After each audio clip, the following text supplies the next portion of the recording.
I am Hayden Panettiere, and we are here at the studio recording Until Dawn. My name is Rami Malek, and I played Josh. My name is Megan Martin. My name is Brett Dalton. My name is Antonella Lentini, and I played Hannah and Beth. My name is Jordan Fisher, and I play the character Matthew, Matt for short. I'm Nicole Bloom, and I play Emily in the game. My name is Noah Fleiss. I am Galadriel Steinman, and I play Ashley. So Until Dawn is the story of 8 teenagers who revisit this cabin in the woods about a year later after a really traumatic experience where I've lost 2 of my sisters, so coming to kind of get some closure in that respect. One of the things that Larry does really well is make these multi-layered characters, and I think for just the story in general, it follows the quintessential horror film plot lines, but the characters are so unique in themselves, and I think that's very cool. Oh, I hope this was the right thing to do. What? You know, getting everyone together on the anniversary. I mean, Josh seemed really pumped about us all doing something, didn't he? Yeah, no, he definitely did. I haven't seen him so excited about something in forever. Good, good.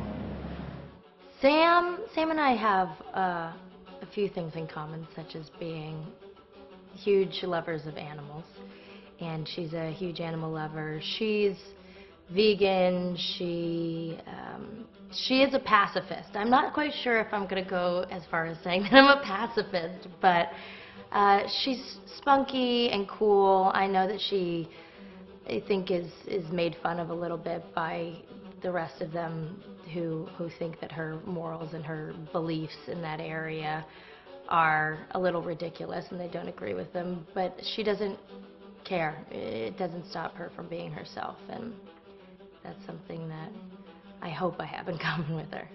You know, he definitely can be depressed at some times and a bit of a loner, but he takes some solace in one of his sister's friends, Sam, played by Hayden Panettiere, and invites everybody back to the same house the next year to kind of find some closure.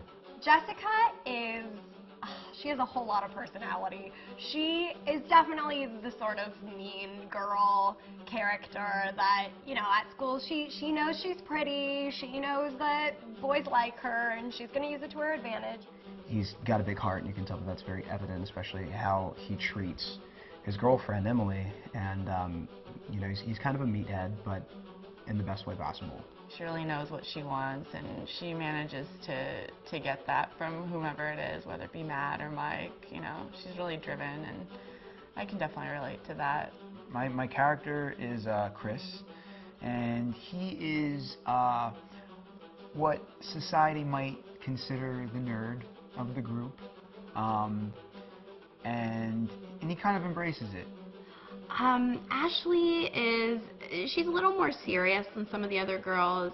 She's definitely very intelligent and thoughtful. She kind of looks at the whole big picture of things. She's not quite as geeky as Chris, but they connect in a lot of ways. Mike is like big guy on campus. He's the class president who has some charm and has brain, and I don't know, people seem to like Mike. He gets away with a lot, though. He can be kind of jerky. The fact that he really just kind of wants everyone to be happy. I mean, he's a people pleaser, and I can definitely attest to being, you know, that guy. I'm always the friend that wants everybody to be happy and wants everybody to be taken care of, and that's definitely Matt. But also, like, this character is just so fun. I rarely get to play the bitch, and so it was really fun to do that. The spirit of things, seriously, what's wrong with you? I'm just trying to lighten the mood, Em. Don't be like that. Like what? The way you're being. You always get like this. I just think this is just the coolest thing to be a part of, and I just think it's going to take the world by storm. I really do. I think this genre is the wave of the future, and I think that once people see the potential behind it, of getting to interact with the drama that you're witnessing unfold in such a realistic way, that this is how entertainment's going to be from now on.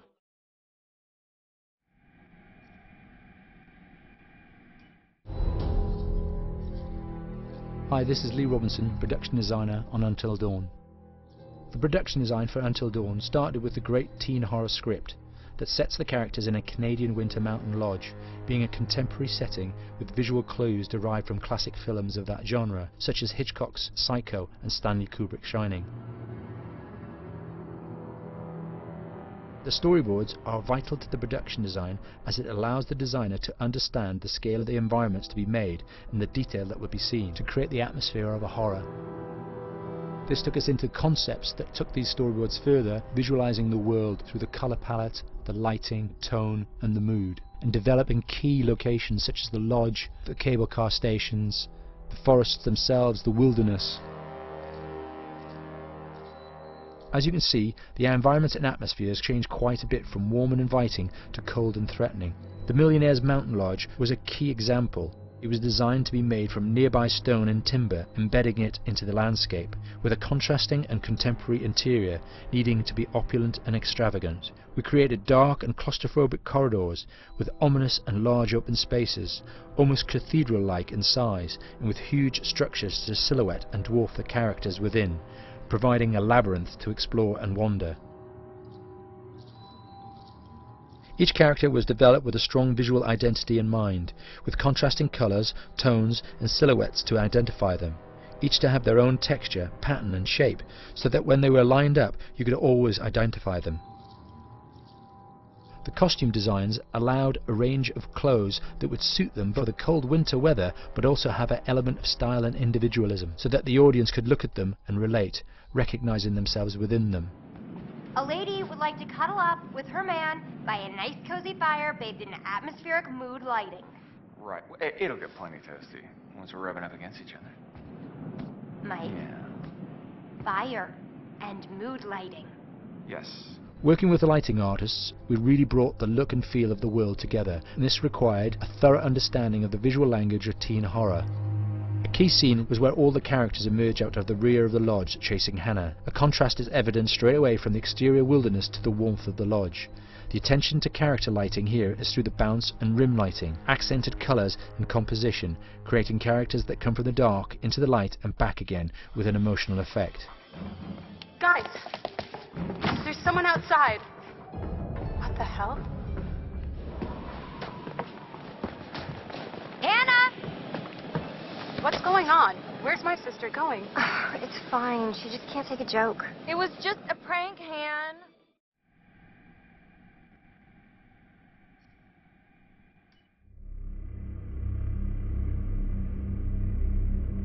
Until Dawn is a game that's full of horror, and one of the things we decided to do early on was to take a scientific approach to how scary it was. So we did experiments on people and we measured their responses to the game. We've created a test area. It's as close to a home setup as we can get it. We've recruited ordinary people to play the game and we've left them to play it on their own. You're turning the light off.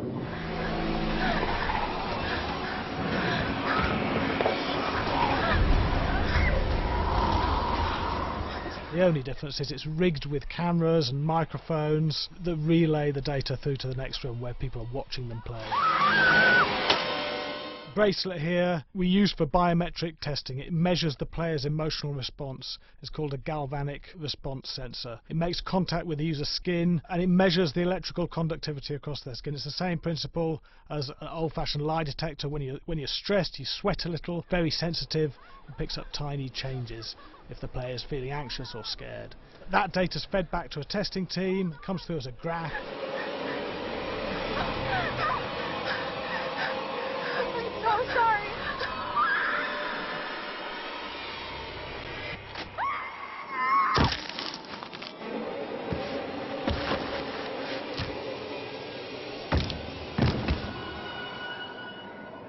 There's no point testing one or two people, you have to test a lot of people. And what's your step? When we have a scare that's consistently has a measurable emotional response, then we knew it was good. If it didn't have that, it goes back to the team for improvement. The data doesn't tell us what's wrong with the scare, it only tells us if it's working or not. Wait, okay, so you hear that too, right? Josh. Here we have a chapter relatively early in the game. Weirdly regular. nothing regular about it. We have to create tension and anxiety in the player so they are ready to receive the scare.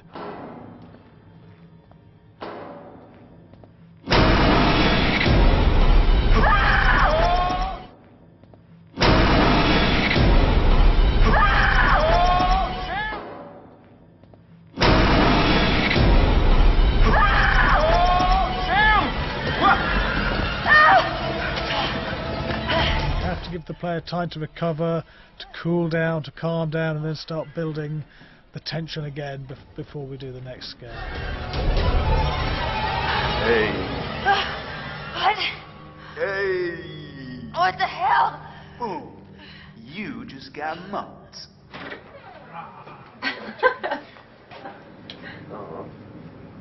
Yeah, if there's an adrenaline high from that game. There's two things we found. One is we could look at the scares, analyse if our expected scares were working effectively. Were people shrieking and covering their hands, or were they getting an emotional response from it? And being scientific about it means that we strip out people's opinions about whether things are working or not. We've got data, and we look at the data. If it's working, we're happy with it. Really scary.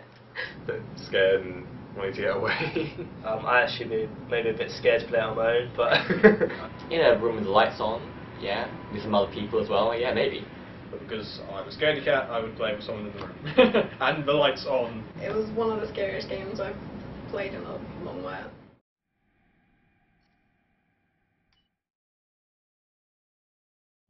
Hi, Larry. Hey, Graham. Hi, my name is Graham Resnick. I'm a filmmaker, writer, director, sound designer, and I started working with Larry Fessenden about 10-15 years ago through my friend Ty West, who I grew up with, and have done a lot of sound design with on his films. And he was producing Ty's films at the time, and Ty introduced me to Larry. Larry produced my first feature, and we've written together on several projects. My name is Larry Fessenden. I'm a filmmaker. I run Glass Eye Pix, which is an independent production company out of New York. We make indie movies, a lot of scary movies as well. And I got a call to audition to write this video game. And I called my pal Graham Resnick because Graham's a gamer. And while I thought I could offer something to the idea of writing this multi-branching story, I knew that I would want Graham's expertise as a lover of gameplay, since I guess games were started. So and just as a lover. And as a lover, yes. Which is why there's so many sex jokes in the game. There was one Italian website that did say the Larry Fessenden right. and Graham Resnick, the two lovers behind Until Dawn. Come here. Maybe I know how to handle you too. I am definitely ready to be handled. So I wanted Graham by my side. Yeah, and we got the gig, and it's been an amazing ride. Oh, hell yeah.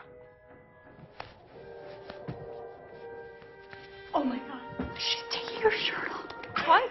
Oh my god. Matt, what are you doing here? Hannah. I'm sorry, Hannah. This all got out of hand, but...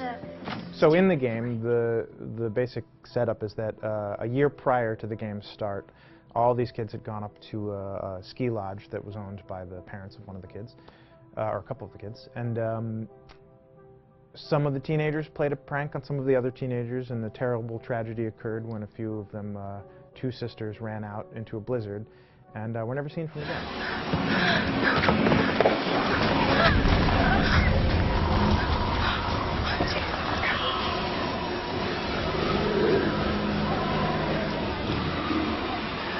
So now, a year later, this is kind of torn apart, this group of friends. They've gone through some trials and tribulations in the past year. The brother of the two girls has had a lot of psychological issues, and to kind of help him cope and help them all get over it, they all returned to the lodge a year later, back up on the mountain. And the idea is to get over it, but... the healing does not begin. Yeah, and these kids are all trying to find themselves. They've been through a trauma, but in general, they're just teenagers trying to figure out who they are. So they're all kind of falling into the patterns, the stereotypes, the characters they see on TV and in the movies. I think we were very interested in taking genre tropes and kind of making them sort of refresh them.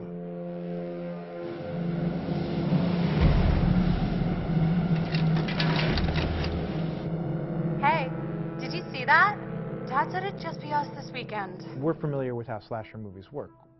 Most people have seen some horror movies, and we have established notions and preconceptions about the roles of the players in horror movies and how they talk and how they get killed and how they have sex. And to bring you into the game that way and then subvert a lot of those expectations was kind of our goal. They're haunted by some incident that happened in their past, which I think you pretty much figure out that that's going to have a role in their interaction. Yeah, so I think what was fun was we take some sort of stock characters and we try to give them some shape, but at least at the beginning they're recognizable in the way of groups of friends. There's, the jock and the bitchy girl and the rivalries between everyone. And oh my gosh. And really fun characters too. Like we just had so much fun living in the minds of these characters through writing the script. What do you think? Jesus! It was fun. I think we were looking to get that kind of banter that you see both in movies, but also that you absolutely have with friends, and sort of those inside jokes. And of course, as writers and as friends ourselves, we sort of developed little tracks, and we try to give the characters that kind of vibe.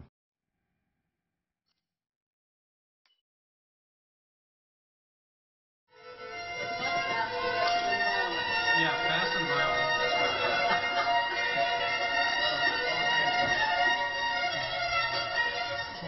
All right, from the top.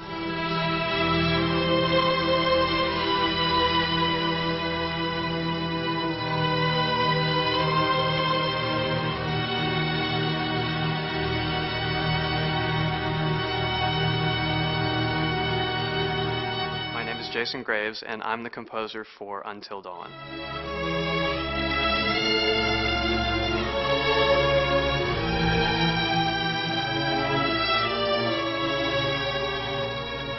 I've been involved with Until Dawn for about a year now. Originally, I was contacted by Barney Pratt, the audio director. I think that had something to do with my lineage of horror games, and hopefully not the fact that my last name is Graves, although a lot of people seem to associate my name with scary music.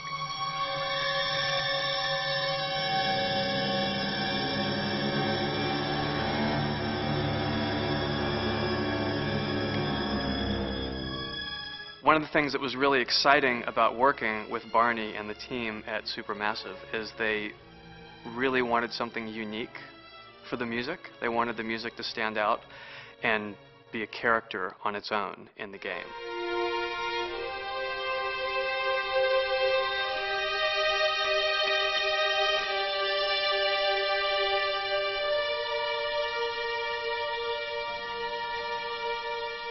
When I'm first starting on a new score, and it doesn't matter if it's film, television, or games, I always end up going to the main theme.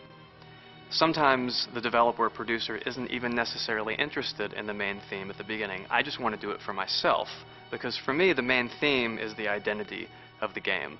It establishes the mood, the atmosphere, and the character of the music and how it's going to be playing in the background.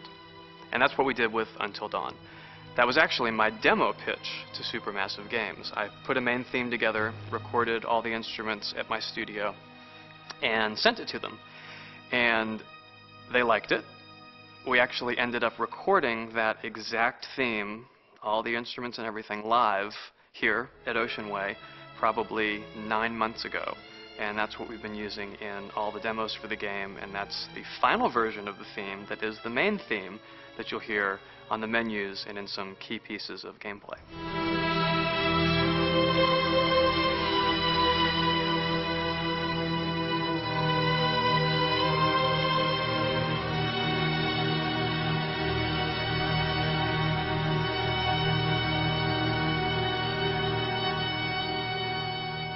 I seem to have made a name for myself in horror.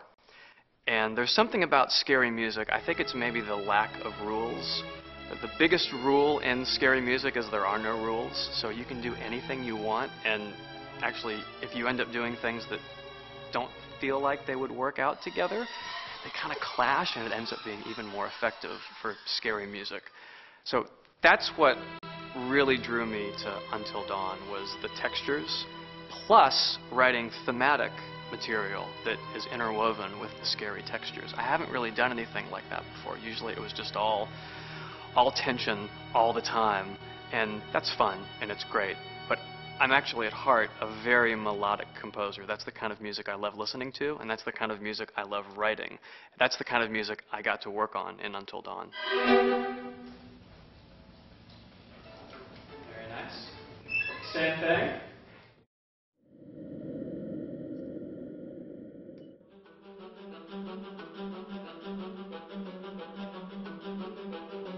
My name is Will Biles, Executive Creative Director of Until Dawn.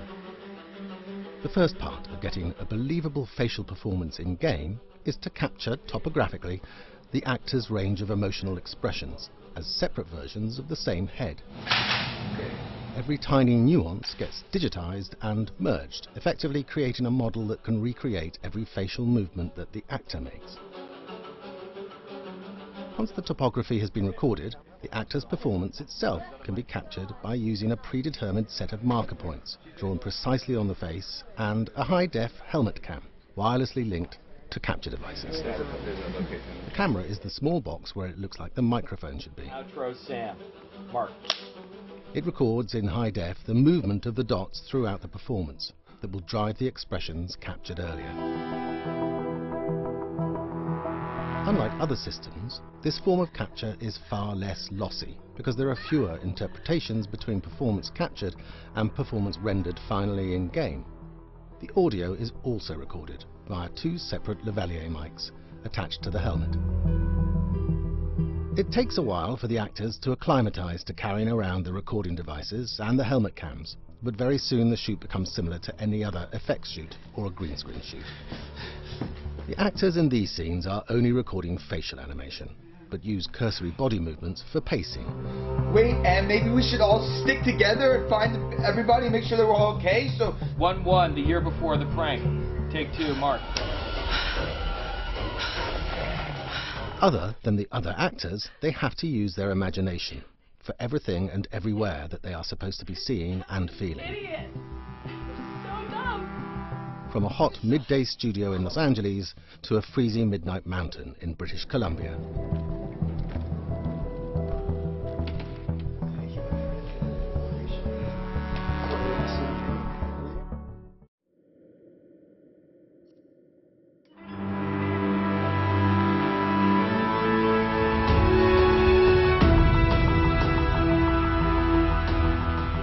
Until Dawn has a dynamic, ever-changing story, the facial performances and the body performances are recorded separately, with different systems.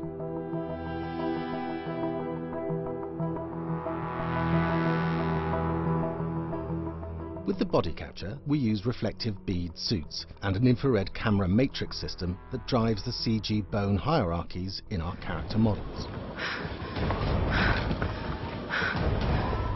These performances cover everything from character locomotion, scene-specific performances and stunt work, most of which was recorded at studios in Pinewood and Shepperton, near London. Anna! Hello?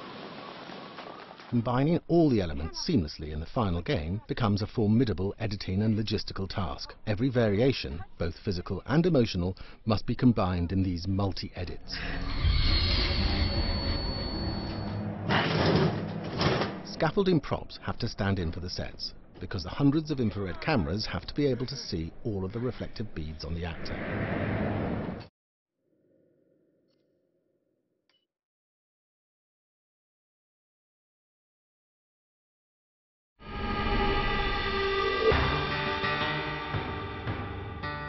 America's Northwoods border region. Within this land of 10,000 lakes and miles of dense timber, a hideous creature is believed to lurk. The Northwoods is probably one of the last frontiers in America.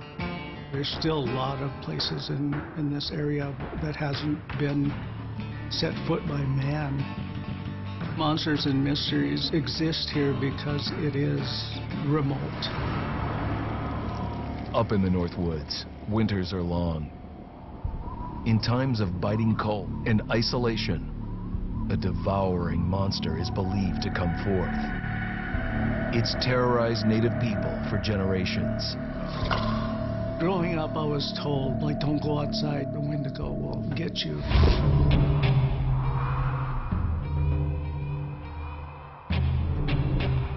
Among the traditions of the northern Algonquin tribes is the Wendigo, a monster that can seize hold of a person to carry out its hunger for human flesh. Many Native Americans fear even talking about this Wendigo, and even the mention of the name will let the Wendigo find out where you are, and it will open you up to be possessed by this Wendigo. The most famous case of a Wendigo possession took place in 1879 in the deep woods outside of Edmonton, Alberta.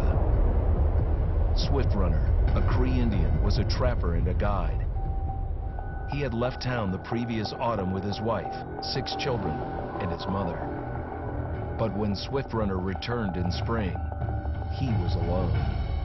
Swift Runner came into a nearby village telling this heartbreaking tale. I had to watch them starve to death. Of his family being killed by starvation, and that he was the only survivor. My whole family gone. It wasn't hard to understand a family falling victim to a brutal winter. To even not. Yet something was suspicious about Swift Runner. He was a strapping man, and he came into town weighing over 200 pounds. It didn't look like somebody who had just weathered a terrible winter. He wasn't malnourished, didn't look like he was starving. He looked healthier than ever. After a few nights, it became clear that something was wrong. He started having night terrors, screaming in his sleep. I am the Wendigo! Villagers alerted the police. Swift Runner actually guided them back to his winter cabin. When they got there, that's when they saw the true horror.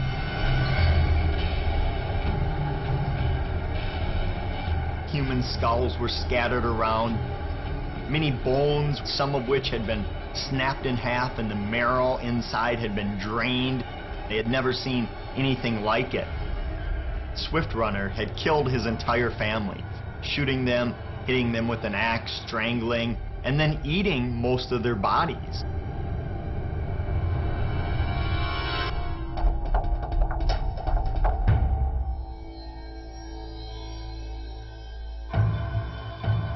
Right up until the moment the noose was on his neck, Swift Runner swore the evil spirit of the Wendigo had possessed him and twisted him into a cannibal killer.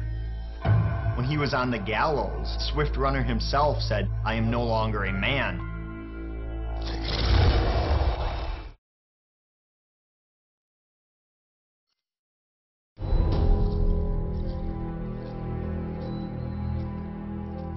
Just move over there. Go on, move. Let me say what I came to say. I'm here to tell you what you're up against being back on this mountain. You should never have returned. I don't know why you did after what happened last year. You mean with Hannah and Beth? Yeah, how could you know without being involved? I don't take kindly to you kids coming up here to my mountain. Your mountain. The mountain don't belong to me, it's true. But it don't belong to the Washingtons. This mountain belongs to the Wendigo. Hi, this is Lee Robinson, production designer at Supermassive Games. Understanding the ancient myths of the Wendigo was key for their development that helped the visual look. Through sketches and concepts, these elements were visualized, such as eyes being milky, almost dead, with loss of lips and eyelids due to frostbite, fangs growing and arms and legs getting longer, with skin hardening and thickening to look snarling and menacing, yet withered and lean. The hell was that? Another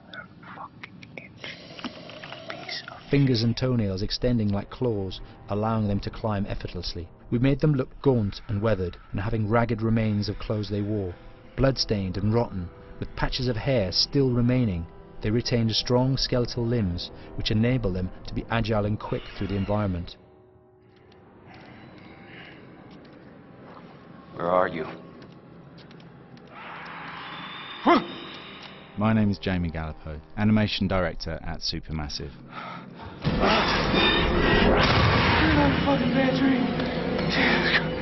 The overall direction on the creature was to be very strong, to be extremely fast. We wanted a spider-like movement to the creature. 1 minute scampering to leaping and then crawling, almost instantaneous. And finally, we wanted the creature to have this real, uncontrollable thirst for flesh.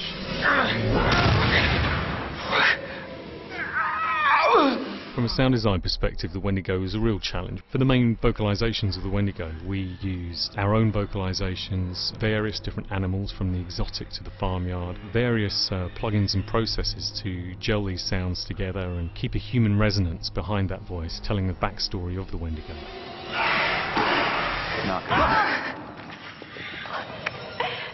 During the chase sequences, the anger of the Wendigo is felt by encircling breaths, screams and screeches that essentially chase you as you're being chased by the Wendigo.